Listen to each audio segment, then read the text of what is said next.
Oke, assalamualaikum warahmatullahi wabarakatuh. Welcome to podcast Graha Kreatif.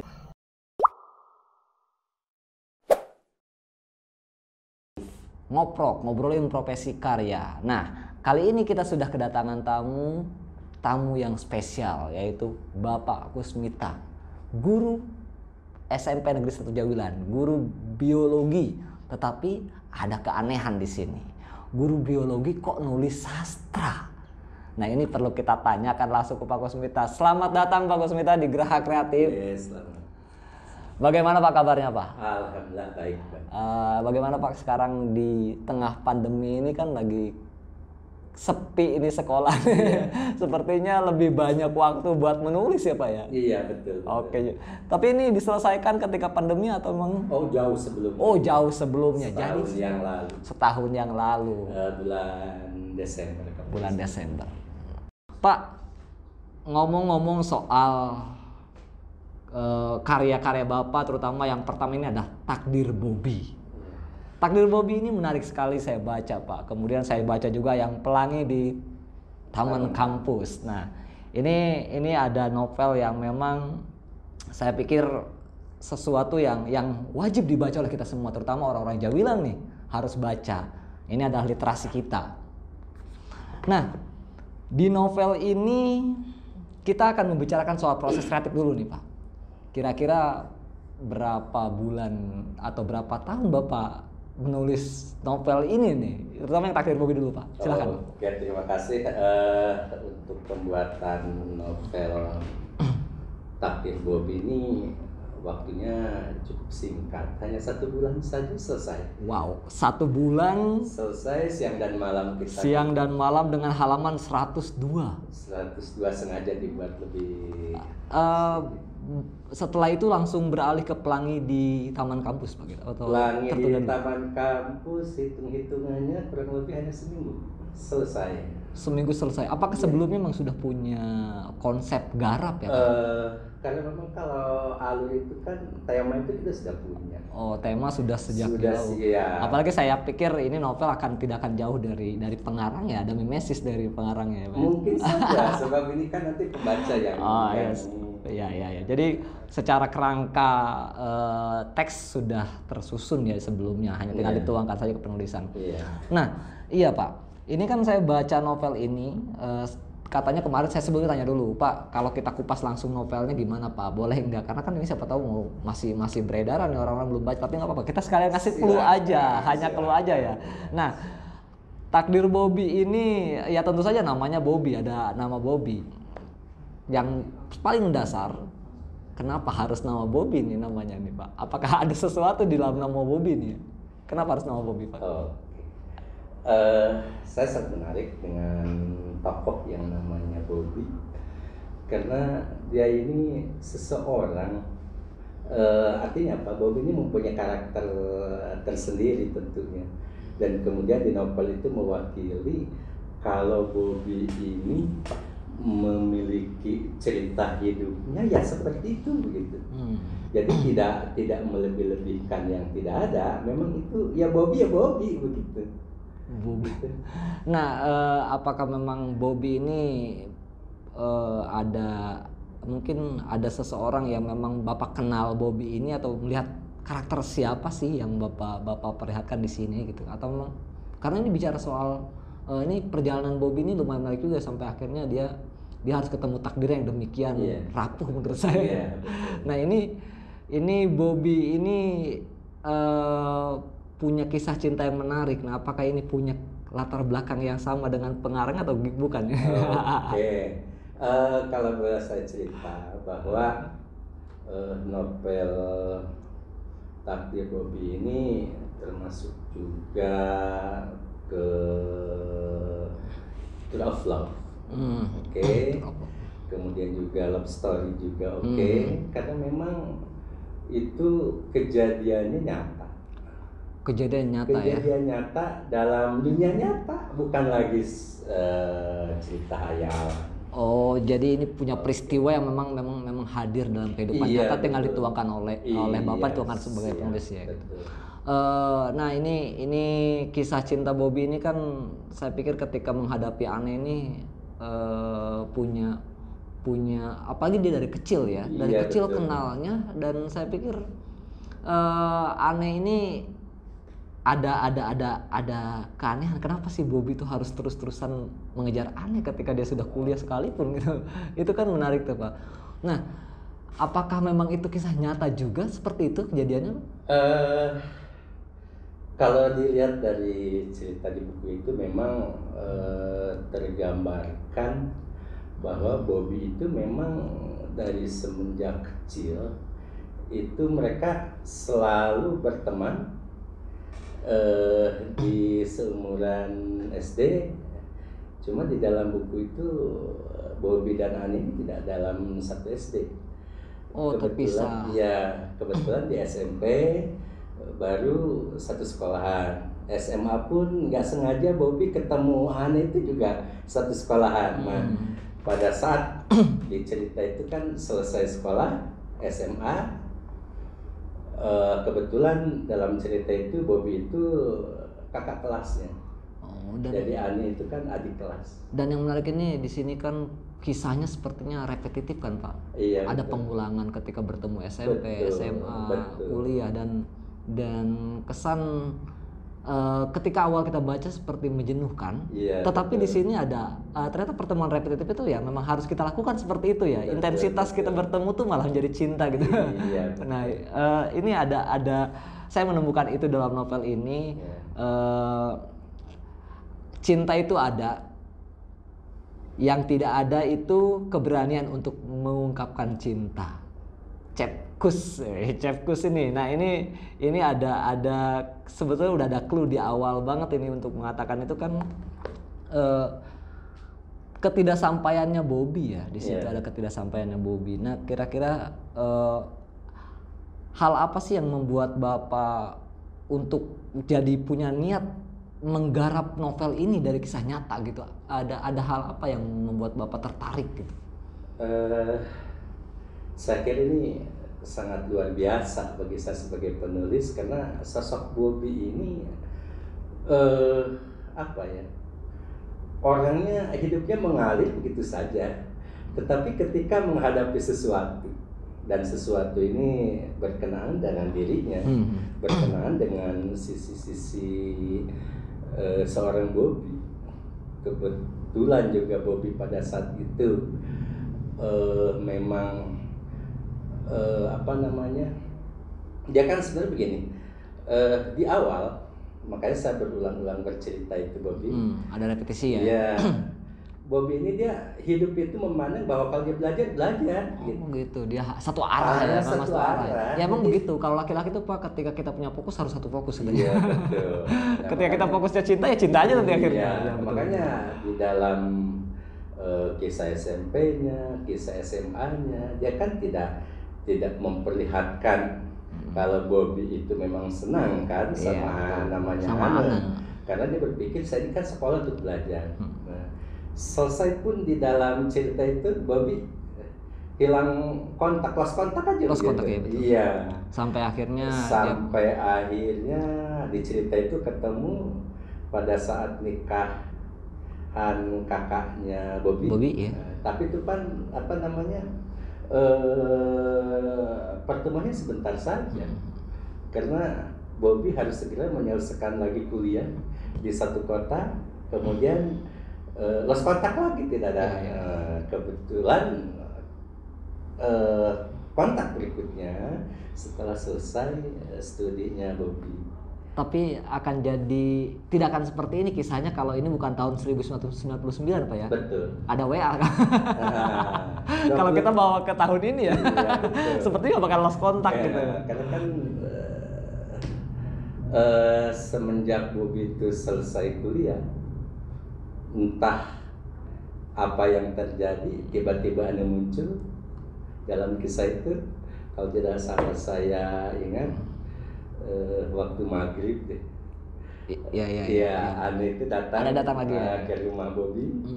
Dengan tiba-tiba Bobby saja tidak tahu kalau Ane ada di kampungnya. Kebetulan Ane ini datang ke rumahnya Bobby, ngobrol-ngobrol, ternyata kerja. Ceritanya dulu kan Ani tuh mau jadi polwan. Iya. Iya. Itu ada keanehan juga Pak. Tiba-tiba tadinya jadi polwan, katanya kata Bobby kan aneh tuh daftar polwan, Iya. dengar-dengar isu segala macam. Iya. Tiba-tiba ketika saya baca terus tiba-tiba saja si aneh juga malah jadi pekerja buruh, Iya, jadi pekerja di perusahaan di tekstil. Karyawan tekstil, betul. Tekstil. Nah itu ada keanehan seperti loncat gitu. Iya. Tapi emang peristiwanya memang begitu gitu Pak ya. Iya, karena memang setahu Bobby, Ani itu mau jadi polwan tuh. Itu kan ketika Bobby itu cerita.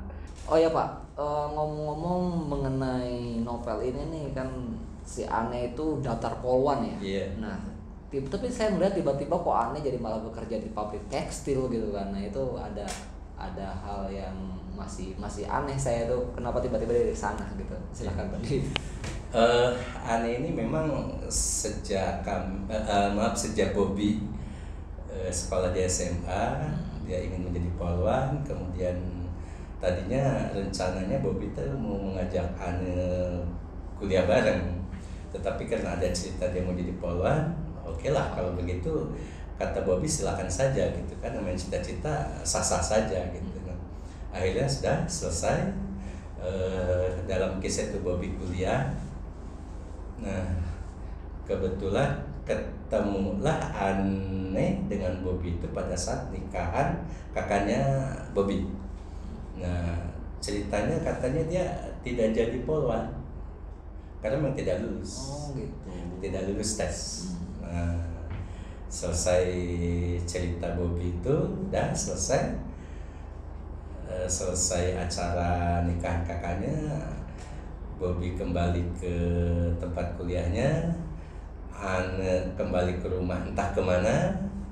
Tiba-tiba selesai Bobby kuliah, ada cerita dia bekerja di perusahaan. Oke, nah ini kalau kita ngomongin semua ini jangan dibongkar semua. Nah, ini biar orang baca juga, kalau mau baca langsung. Jangan kita ceritakan semua, ini clue aja. Tapi ada hal menarik tentang Ane dan Bobby di sini. Nah, tetapi novel ini cuma satu, tapi kita punya ada lagi novel yang satunya. Ini judulnya Pelangi di Taman Kampus. Ini karyanya Pak Kusmita juga. Dan ada hal menarik, sama-sama Bobby nama tokohnya. Nah, dari nama Bobby ini Pak, dan saya melihat dari takdir Bobby yang memang kesannya tuh Bobby itu sangat mencintainya sampai tidak mau melepaskannya ya, dan hanya perempuan satu-satunya yang dicintai dari kanak-kanak sampai dewasa gitu ya. Tetapi di sini tiba-tiba Bobby juga punya incaran yang namanya Pelangi. Kenapa bisa ada dusta begitu di sini? Apakah ini cerita yang sama atau gimana itu Pak? Kebetulan saya buat novel yang kedua, tokohnya masih sama Bobby, kebetulan tokohnya Bobby, tapi untuk yang tokoh-tokoh lainnya kan berbeda jauh karena plot alur ceritanya juga berbeda. Nah, mengenai kenapa nama Bobby ini ada di novel kedua, karena memang ini terjadi kisah Bobby yang di tempat kuliah, dan ini terjadi kenapa? Karena memang ada sesuatu di sana yang mengangkat Bobby itu berbeda dengan ketika dia sebelum kuliah. Tapi di situ Bobby ya kan, kalau kita bicara tadi soal ini bahwa takdir Bobby ini adalah cerita fakta gitu. Iya, betul. Nah, apakah itu pun sama fakta? Sama. Dan orangnya sama? Iya.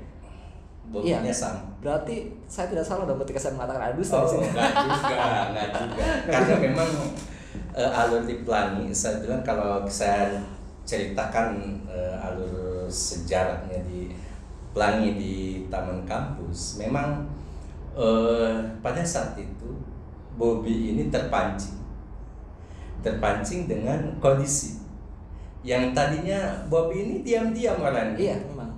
Tidak ada dia rasa bagaimana dengan mereka, karena bagi Bobby adalah cinta pertamanya ada di belakang, dan dia berharap itu nanti kan begitu. Walaupun memang nanti itu kan di dalam cerita kita tidak tahu, karena kan belum belum terlewati. Iya. Nah,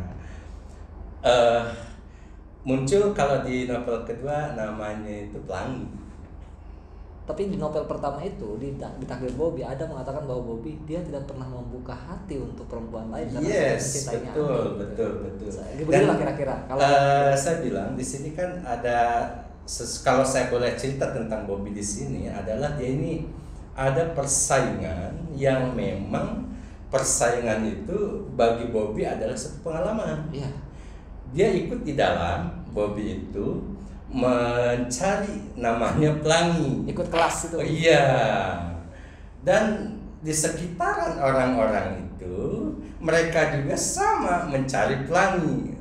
Iya. Nah, disitulah mulai Bobby belajar ingin mencoba, ingin tahu seberapa jauh sih si Pelangi ini.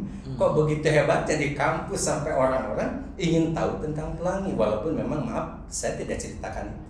Ya, dan pelanginya pun memang tidak begitu jauh dikupas mengenai bagaimana karakter pelangi secara jauh. Betul, karena memang Jadi misterius begitu saja. iya, dia kan tertutup. Akhirnya orangnya. jadi karena memang sebetulnya itu isu-isu aja ya. Iya, Pelangi betul, betul. Nah, iya. Iya. Nah, ini pelangi ini ada kenapa bicara soal pelangi? Judul itu kan judulnya di Pelangi di Taman Kampus. Iya. Kita bisa melihat pelangi warna-warni dong gitu kan. Nah, kalau kita kalau ngambil dari pelangi nama dan pelangi yang memang ada pelangi gitu ya warna-warni.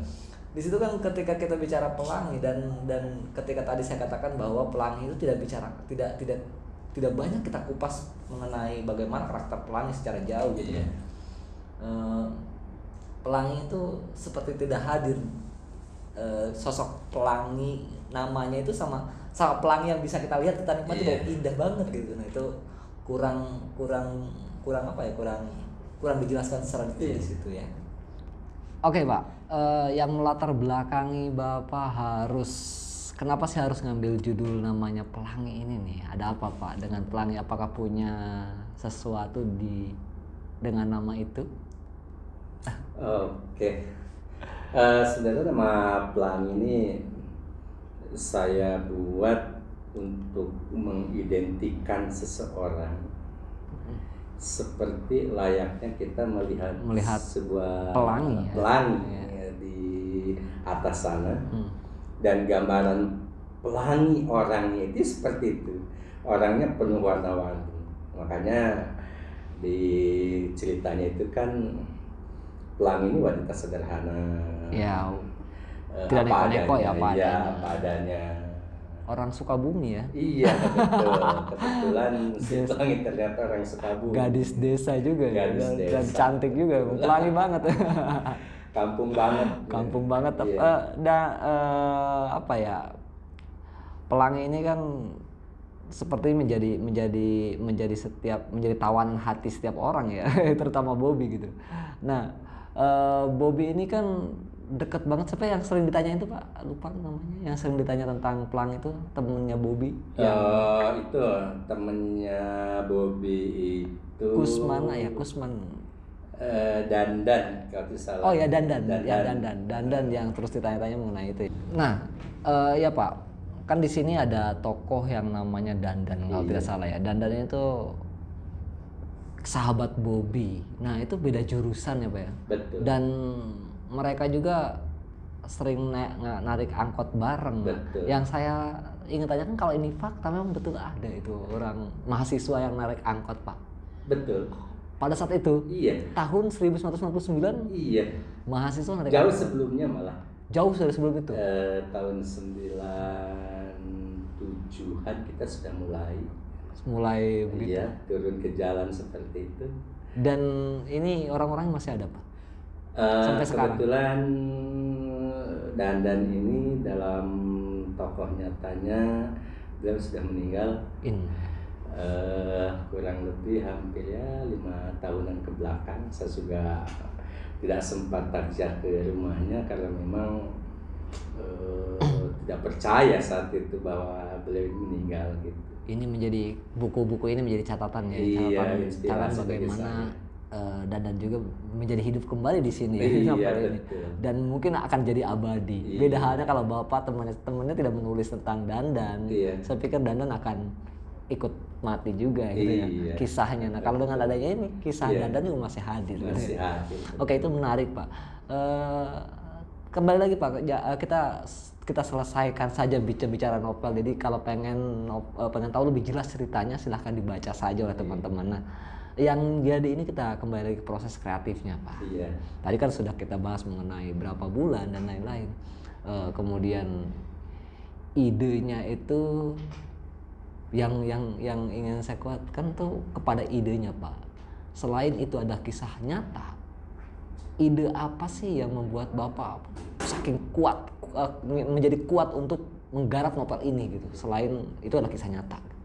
Ada apa Pak? Apakah mulai ada ketertarikan untuk menulis? Sebelumnya saya pikir Bapak kan jurusan biologi loh.